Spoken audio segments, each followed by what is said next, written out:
This is Melissa Melton reporting for INFOWARS Nightly News. The Department of Homeland Security's National Terror Alert Response Center put out a warning on September 11th that the Muslim Brotherhood in Egypt was consorting with Iranian spies to create a, quote, terror axis that would promote global terrorism.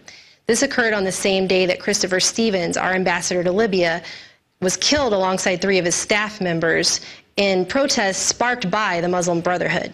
Now, not only is this rhetoric a throwback to George W. Bush's Axis of Evil speech, wherein he claimed that Iran was the biggest threat to global peace, that it was creating weapons of mass destruction, even though a decade later we still have no solid proof of that, it really does beg the question, which Muslim Brotherhood is it?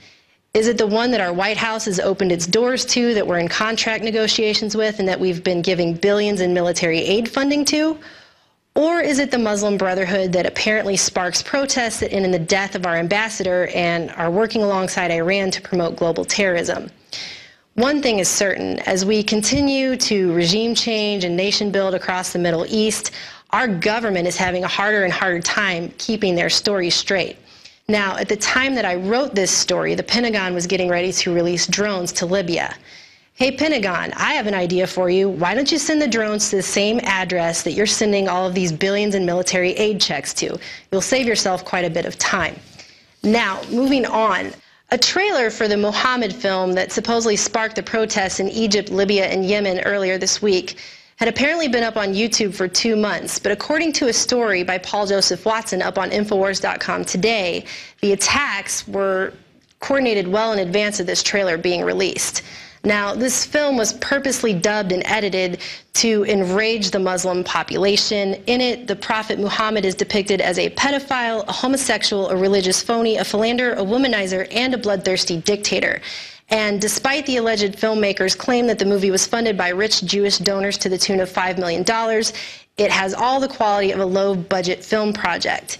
But the mainstream media is jumping all over it because they want to disguise the fact that the al-Qaeda forces our CIA created, and which we are funding to back our regime change agenda over in Syria, are also the same al-Qaeda forces that occasionally like to blow our people up.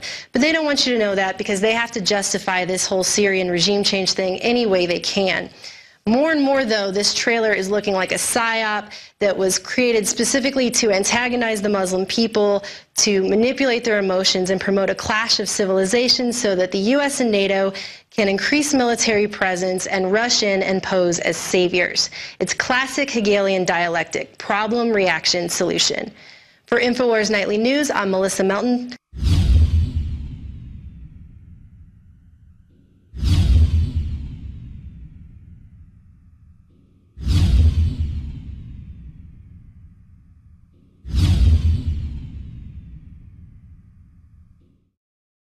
Visit INFOWARS.com and PrisonPlanet.com. When you're on the site, you can also tune in 24 hours a day to my daily radio broadcast. There's also a free iPhone app to listen to the syndicated radio show when and where you want.